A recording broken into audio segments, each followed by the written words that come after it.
rombongan dari Pemda Madiun beserta peternaknya. Disambung rekan-rekan dari Jawa Tengah datang, skala menengah, dia pelihara di atas 500 ekor. Itu pakan dia nggak siap. Nah, peternak ini jangan dia bilang saya sudah tanam hijauan Pak, sudah, tapi hijauannya sendiri nggak dirawat, produksi menurun, frustasi, balik lagi ternak tanpa ngarit, hancur ndak karuan. Peternak itu dia punya pengetahuan walaupun sedikit, tapi komplit. Pengetahuan tentang beternak itu sudah otomatis. Pengetahuan sebagai aparat medis hewan, mau nggak mau, karena dia tangani. Kemudian dia sebagai petani kebun, karena dia merawat hijauan. Kalau siklus itu nggak dipelihara, tumbang, ke depan itu yang bisa hidup hanya peternak yang punya HPT luas, yang bisa bertahan. Yang nggak punya HPT, kecuali kalau ternak skala rumahan 10-15 ekor masih bisa, tapi kalau sudah skala 50 ekor ke atas, itu sudah nggak makan mampu dia. Dan ke depan ternak ini bukan semakin banyak, Pak, dipotong harian,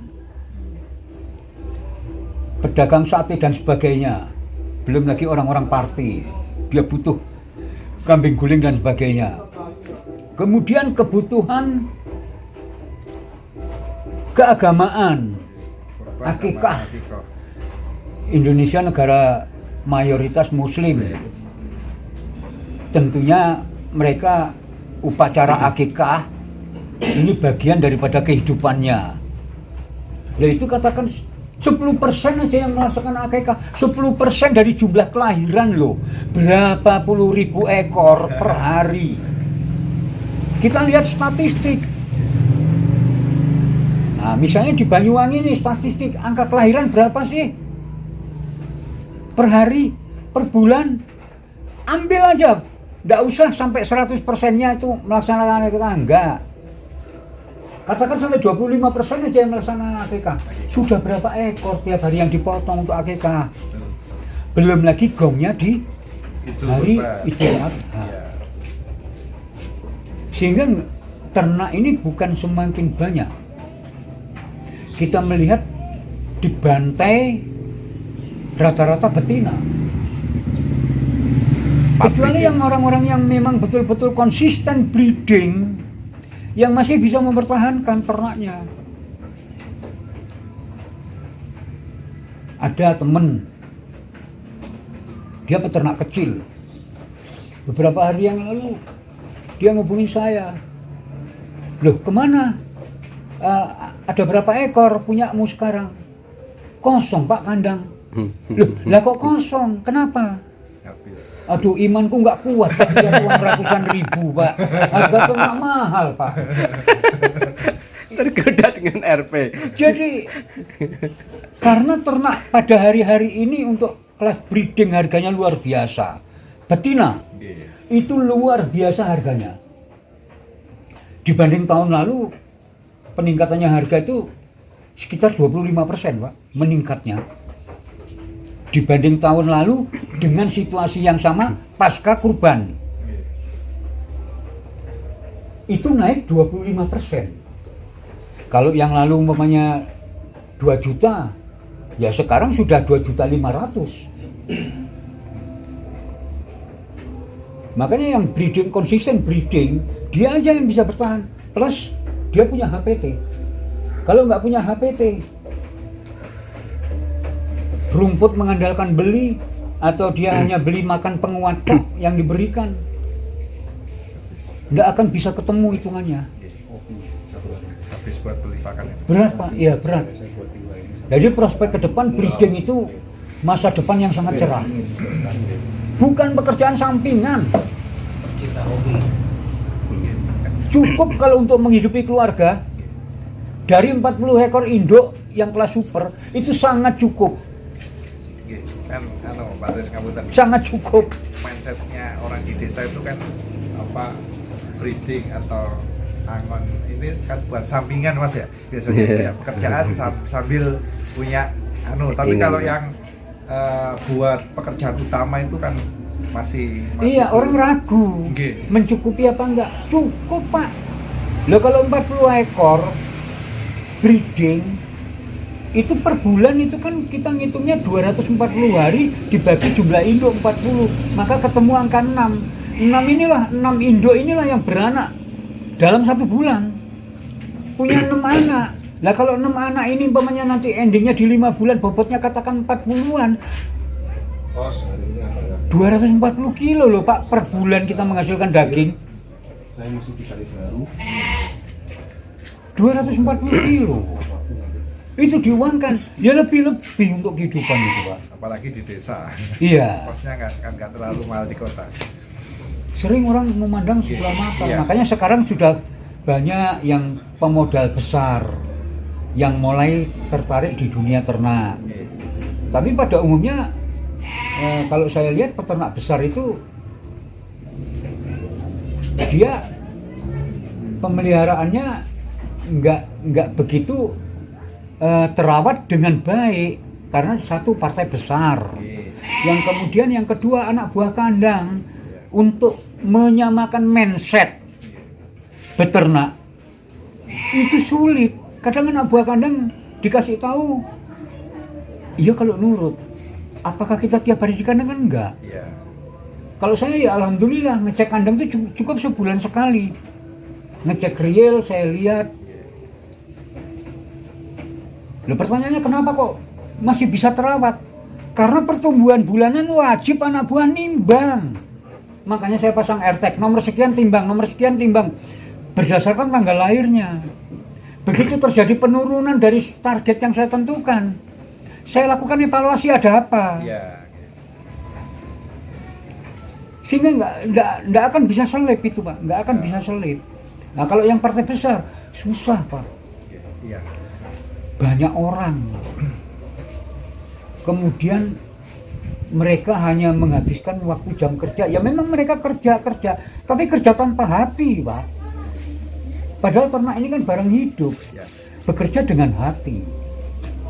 Artinya ada rasa sayang pada ternak. Kalau itu nggak ada, hanya sekedar kasih makan tinggal pergi, kasih makan tinggal pergi. Padahal harusnya habis kasih makan itu kan ABK itu ngontrol.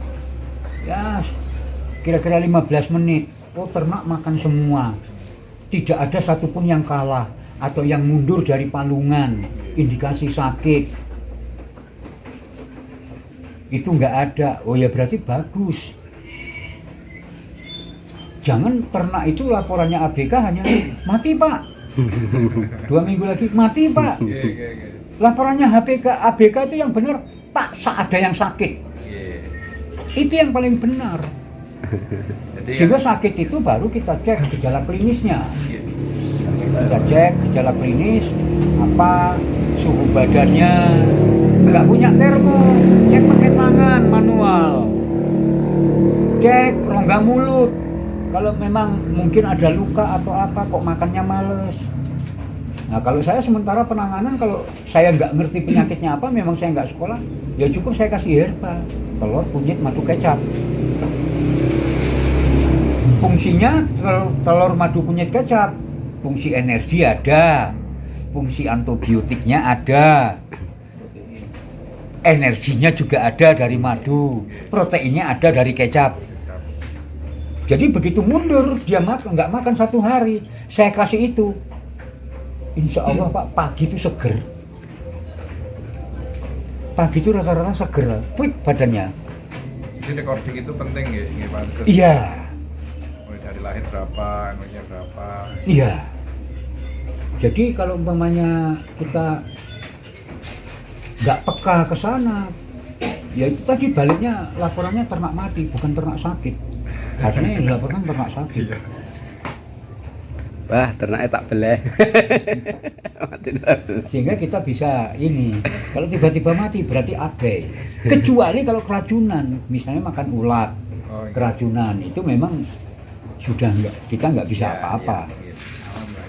Kalau kembung itu masalahnya utamanya. Kalau kembung itu kan karena asam lambung meningkat, Pak, terjebak, kondisi tidak fit, bahkan tidak berimbang, ya kembung. Nah, untuk menghindari kembung, kalau saya ada dua. Yang pertama, berikan soda kue di kandang. Itu kan untuk mengendalikan asam lambung. Cara ngasihkannya gimana, Pak? Ya kita ada tempat tersendiri. Campur konsentrat. Kayak yang di Pasuruan kemarin kan ada di pojok-pojok itu. Itu isinya Sudah. soda kue. Oh. Campur air ya? Tidak, Disediakan. kering saja. Oh. 4-5 ekor kasih 2 sendok, 4-5 ekor 2 hari sekali kasihkan. Tiap hari, yo tambah bagus. Ada pengaruh? Kagak. Nggih. Dia kalau butuh dia makan soda kue. Kalau enggak dimakan. Hanya dia saat butuh aja dia makan. Untuk pencegahan kembung ya, Pak ya? Iya. Kalau yang mencret, Mencegah asam lambung, Hmm. mencegah aksidosis. Kemudian kebetulan saya pakai premik. Nah, premik juga gitu, ada kandungan anti kembungnya, makanya kasus kembung nggak ada. Padahal anak buah ngarit segar. pagi-pagi hujan, ya langsung chopper, langsung diberikan, nggak pakai dilayukan, nggak ada yang kembung nih. Kalau sing diare, Pak? Nangannya diare. Kalau diare itu sebetulnya ada 3, Pak. Ya. Jadi diare itu tidak diare karena pakan, diare karena cacingan, kemudian diare karena bakteri.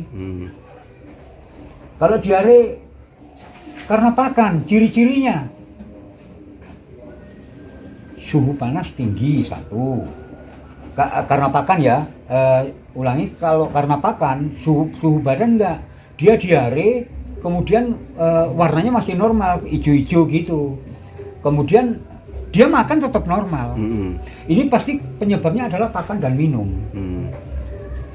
Nah, pengobatannya apa? Kalau saya kasih diapet, terus diinjek vitamin, selesai. Injek berarti disuntik ya, Pak. Diapet minum kan, Kalau yang dicekok. vitaminnya. Kalau vitamin saya injek. Injek niku di Takut ngedrop, Oke. kita injek, kasih vitamin lah. Apakah vitamin ADE atau vitamin B kompleks, biar segera pulih kondisinya. masukinnya pakai suntik. Suntik, Iya. injeksi suntik. Iya, disuntik. Kemudian kotorannya nggak bau. Itu kalau Kalau dari pakan ya? Diare dari pakan. mencret karena pakan. Hmm. Kemudian yang kedua mencret karena bakteri. Ya. Itu ngedrop. Ternak itu biasanya suhu badan tuh langsung naik. Kemudian kotorannya baunya minta ampun. Bau banget. Kotorannya warnanya apa, Pak? Kecoklat-coklatan udah, keiteman. Itu karena bakteri. Ya karena bakteri apa? Ya obatnya kalau saya antibiotik dengan vitamin. Iya. Injek. Nah, kemudian yang ketiga mencret karena cacing. Mencret karena cacing itu ciri-cirinya biasanya ternak ini makan normal, bahkan cenderung rakus. Oke. Tapi badannya kurus, Kurus. bulunya kusam. Dikasih obat cacing entek sak kios, obat mencret, nggak mampet-mampet. Siang mampet, sore mencret lagi, besok pagi udah mencret lagi. Kasih obat cacing, insya Allah langsung mampet. Kalau cacingan itu Ciri-cirinya, kotorannya, baunya anyir, nggak busuk. cacingan itu mesti diare, Pak. Kalau parah, diare. Oh, kalau parah. Kalau sampai parah, diare. Belum tentu diare cacingan. Cacingan tidak selalu diare. Oh, tidak selalu diare. Tidak selalu diare. Cuman kalau kecacingan kronis, kan kita kadang melihat ada kambingnya kecil, blewer, terus Oke. makan rakus. Itu cacing. Kalau bakteri dia pasti suhu badan naik, malas makan. Iya. Kotorannya bau. Kalau karena pakan minum, kotorannya nggak bau. Makan, nafsu makan mulai turun karena kondisi drop. Iya. Nah itu tadi, mencret itu pengobatannya tidak senantiasa obat diare. Ada 3 macam kita kenali gejala klinisnya. Itu sih yang berlaku di kandang saya. Nggak tahu lagi kalau yang di kandang Orang yang lain. orang-orang yang ilmuwan yang lebih paham. Ya. Saya hanya Berdasarkan pengalaman Mbak ya. pengalaman di kandang saya Mister Wedus Pam. selama ini ya seperti itu saya perlakukan. PMK kemarin aman Mbak? PMK alhamdulillah karena sempat saya vaksin. Oh sebelumnya ya Sudah musim itu saya vaksin. Karena saya berpikir terus saya jamoni, saya bikin herbal, mulai dari mengkudu, jahe, macam-macam itu saya blender jadi satu, saya sepet di mulutnya 50 mili tiap pagi. Tiap hari. Aman. Iya. Itu kan jamunya ternak Pak. Jamunya apa Pak? Bahaya kali nggak di. Semangat Pak. Semangat itu kita mesti tetap kita kobarkan Pak. Jadi rasa bagaimana ternak itu kelihatan bagus, sehat, kita tidur pun nyenyak. Tidurnya duduk tidak gelisah Pak ya. Makan bisa kenyang. Kalau sistem umbaran pendapatnya apa? Saya tidak merekom umbaran. Umbaran itu kenapa? Wong yang kita kandangkan aja masih kita obat cacing per 3 bulan loh. Nah, kalau umbaran tiap hari bersentuhan langsung dengan tanah, dengan bakteri. 3 bulan kasih obat cacing Pak ya? Rutin Pak. Nah kalau umpamanya habis itu ya kalau di Indonesia lagi kandang itu kan beda dengan di luar. Di luar kenapa bisa gemuk? Dia tuh kandang ternak keluar itu hanya nyari serat. Makan hijauan itu serat aja yang dimakan. Begitu masuk kandang dia tuh berenang kan. Nah itu kan untuk steril ternak. Jadi ternak masuk kandang itu dalam keadaan steril. Nggak ada bakteri, nggak apa, mati semua. Lelek wong Indonesia enggak, ternaknya belepotan lumpur semua masuk kandang wis. Ngelompoknya penyakit. Luas lahan. Terus dihadapkan dengan luas lahan. Luas lahannya cuma segitu aja. Rumput sudah 2 cm loh, saya dipangan karo wedhus oyot-oyote. Soalnya lahannya sempit. Iya. Jadi lahannya sempit. Maksud hati mengurangi kos ngarit. Apa daya? Tapi kerugian berlipat-lipat. Berlipat-lipat. Tidak ngarit. Cuman angon, bayari sing tukang angon, pertumbuhan ternak rendah, kematian tinggi, jauh lebih rugi, bukan malah untung. Kalau dibedakan di luar negeri, beda jauh. Orang luar begitu dia makan serat, ternak masuk kandang steril, karena masuk lewat air itu ada kolam. Kemudian begitu masuk kandang, langsung dia makan nabati, gandum. Olahan gandum, ya gimana ternaknya nggak bulat-bulat? Ya pasti bulat-bulat. Dia seratnya dapat, kemudian energi dan proteinnya didapat dari nabati, bukan dari rumputnya itu. Jadi keliru kalau di Indonesia lahan digembala. Kalau ternak kita mau bikin ternak yang bagus, tidak akan bisa. Butuh lahan yang sangat luas, kosnya lebih besar. Tapi bahagia kayak ternaknya. Kayaknya. Lompat-lompat. Padahal menderita. Kok tahu? sangat menderita. Jadi rumput lapangan wis pendek tinggal rong senti ya tetep ae mulai nduk kono. Kasihan ternaknya. Tak pateni sik.